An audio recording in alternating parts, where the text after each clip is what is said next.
can anyone explain the BBC to me?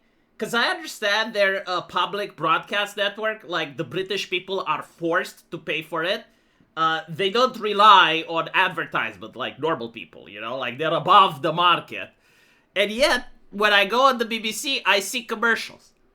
Like, how does this work, huh? Like has Britain become a nation so poor under Keir Starmer that there's not enough funding for the BBC? They have to give commercials to me?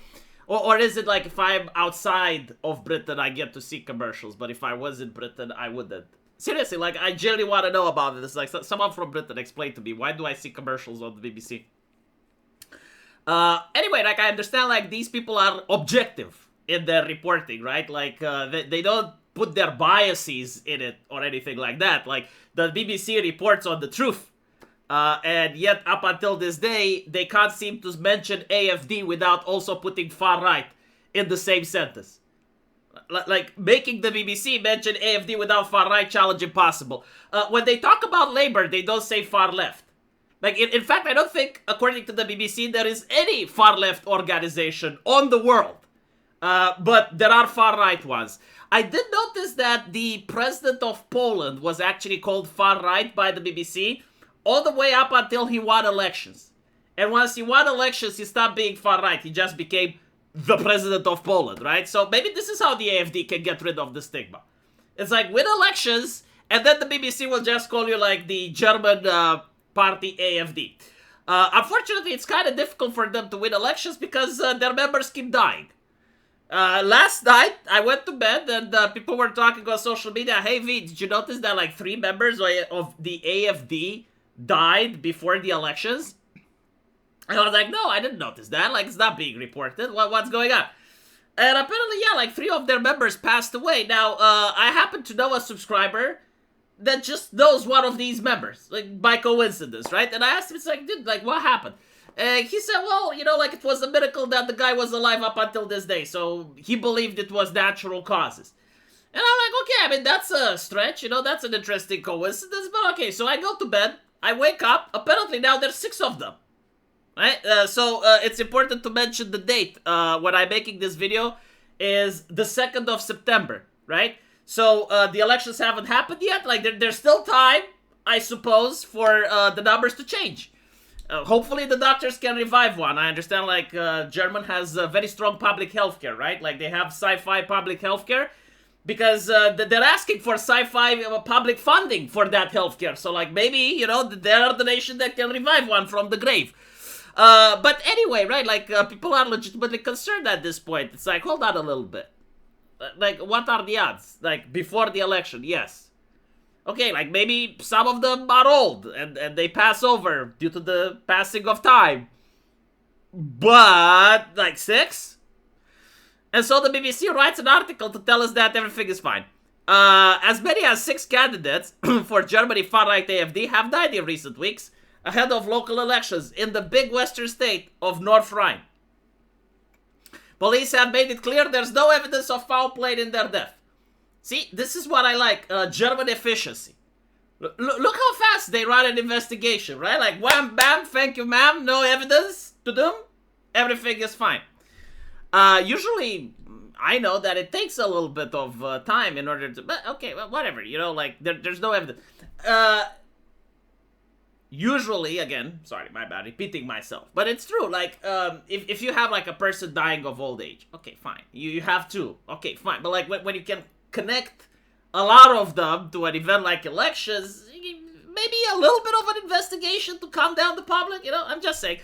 Anyway, there's no evidence of foul play, but it means that new ballots will have to be printed and some postal voters will have to recast their ballots. Is this a European thing now? Like, do we vote by mail? Huh? Is this a thing in Germany? Because I thought it's a thing in the US. I'm glad to see that Europe is catching on with the technology. I want the day when I can just vote by phone. Wouldn't that be cool? Like, you just get an app, and you just press a button and you vote. Huh? Or even better, vote by AI. Like, have an AI that already knows my personality, already knows everything I am, and when the election comes, I don't even have to bother. Like, the AI just votes in my place. Wouldn't that be the best system? Anyway, the number of deaths have raised questions on social media. The state interior's ministry has pointed out that candidates from other parties, including the Greens and Social Democrats, have also died. Jesus fucking Christ, like, what's happening in Germany? A legit question, huh? Like, okay, so before elections, like, politicians just keep dying? Interesting.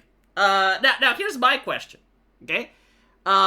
It's happening in Germany, right? And Germany is a first world nation. They're champions of human rights. They're some of the most free people on planet Earth. So I would never insinuate something.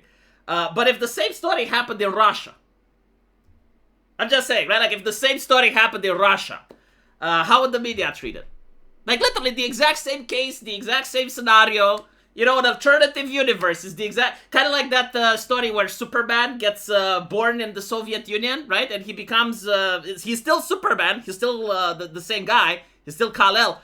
But now he's a commie, right?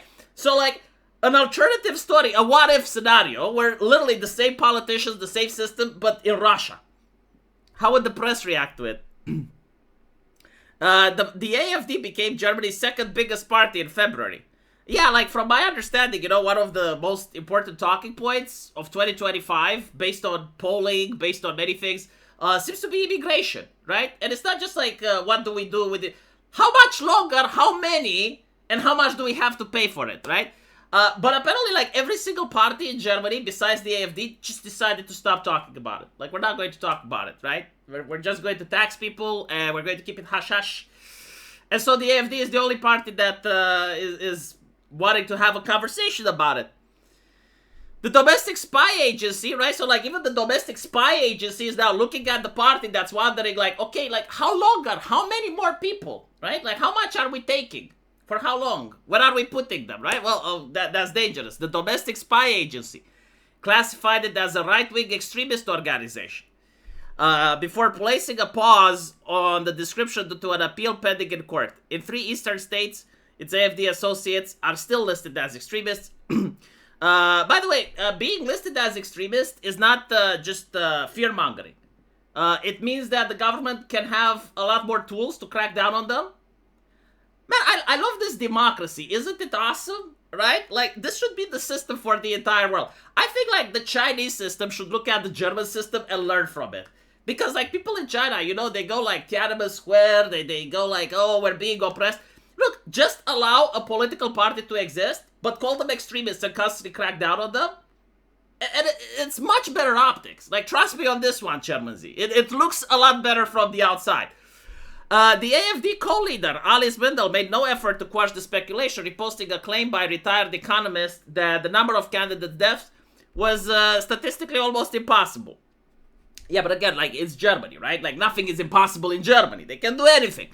However, asked about the rumors in his party, the AFD number 2 figure in North Rhine said that what I have in front of me, but that's just partial information that doesn't back up these suspicions at the moment.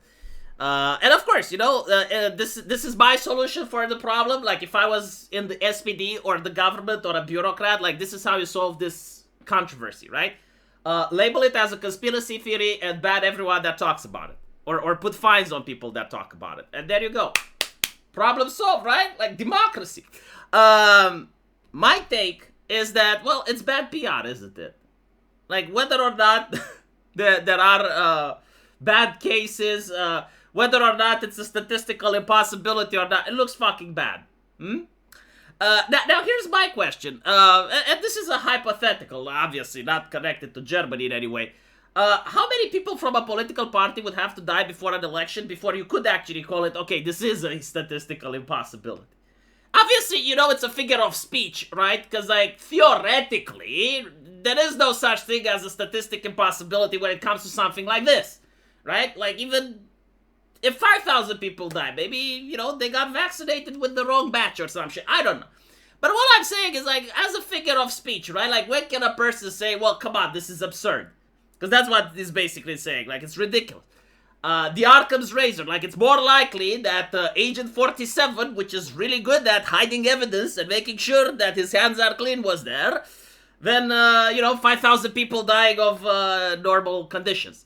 So my question is, like, what is the number? Obviously, I chose 5,000 being ridiculous. But, like, okay, 6 is not enough. Like, 6 is possible. What about 25? Huh? 36? How many would you say, okay, this looks bad? Because I'm telling you, if this happened in Russia, well, all of a sudden, everyone would be like, hold on a little bit, what is Putin up to? Huh? Like, they would act as if Putin himself was there.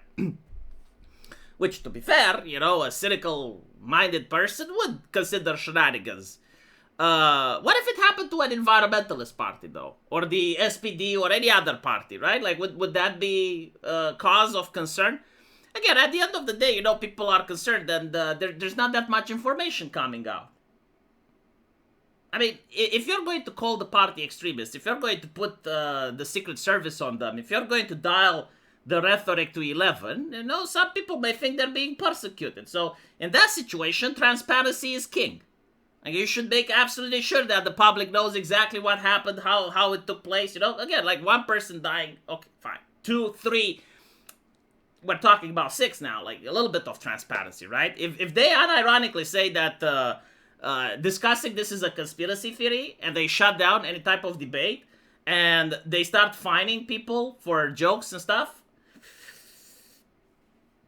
I mean, I guess we can call it that this is European democracy now, right? Like, this is the way things are done. Hopefully the right will never get in power and do the exact same tactics against the opposition. Anyway, right, let me know what you guys think, and there's a video coming up. We're going to be discussing Sargon of Akkad. I know a lot of people are upset that I keep talking about Sargon, but the reason that I started this channel was to talk about freedom of expression, free speech, right? And recently, Sargon seems to like the new law that's coming from Australia to censor the internet when his own channel is being censored by that law. We're going to discuss more into that video. Don't forget to click it. It's in the middle of the screen. And hopefully, I will see you guys there. Take care.